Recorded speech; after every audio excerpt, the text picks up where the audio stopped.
Shalom teman-teman, di video kali ini saya akan menjelaskan tentang telekomunikasi. Sebelumnya saya akan memperkenalkan diri saya terlebih dahulu.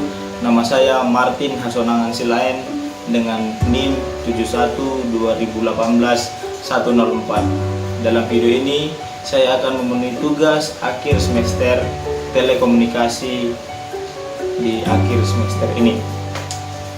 Yang saya dapatkan saat saya mengikuti mata kuliah telekomunikasi ini adalah bagaimana cara membangun relasi yang baik dan benar dengan individu dan individu maupun individu dengan kelompok yang ada di sekitar kita.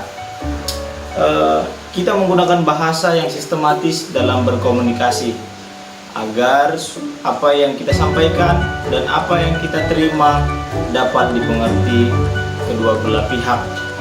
Tentunya saat kita mengetahui yang kita terima, kita sebagai kaum intelektual sudah seharusnya kita menerima betul informasi yang kita dapatkan, karena bisa saja informasi yang kita dapatkan itu kebenarannya tidak dapat dibuktikan.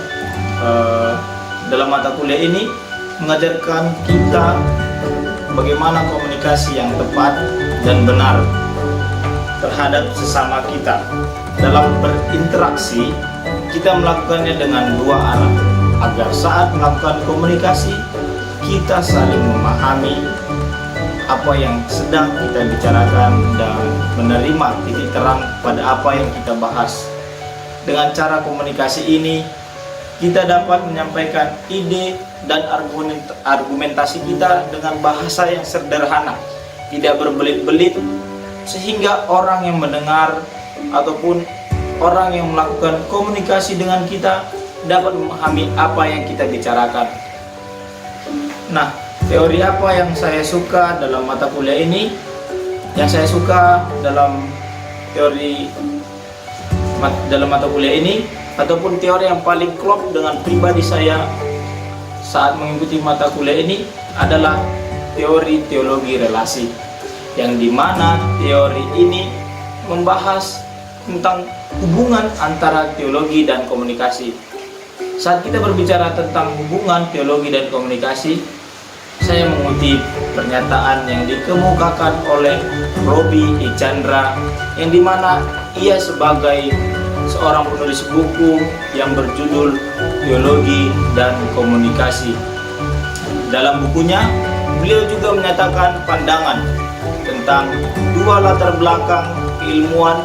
Yang pertama adalah teori adalah suatu wacana yang transenden, menjadi subjek pembahasan dalam setiap dialog.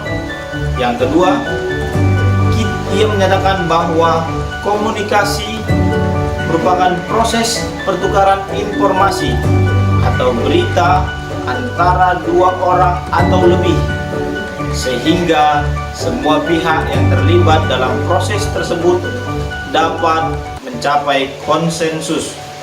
Dari dua hal tersebut, poin pertama yang dikemukakan oleh Robi E. Chandra adalah bahwa dalam teologi, salah satu aspek komunikasi yang tidak dapat dipisahkan yaitu bahasa, yang dimana bahasa merupakan media yang tidak dapat dipisahkan dari teologi. Poin penting yang saya dapatkan selama saya mengikuti mata kuliah ini adalah mengajarkan saya agar bisa menggunakan bahasa yang baik dan benar dalam berkomunikasi kepada sesama, baik menggunakan teknologi atau berbicara langsung dengan orang yang berada di sekitar kita. Yang kedua, komunikasi merupakan pertukaran informasi yang dilakukan antara dua orang dan mendapat titik temu yang mereka bahas. Saat melakukan pertukaran informasi tersebut, mereka bisa menerima titik terang dari apa yang mereka katakan.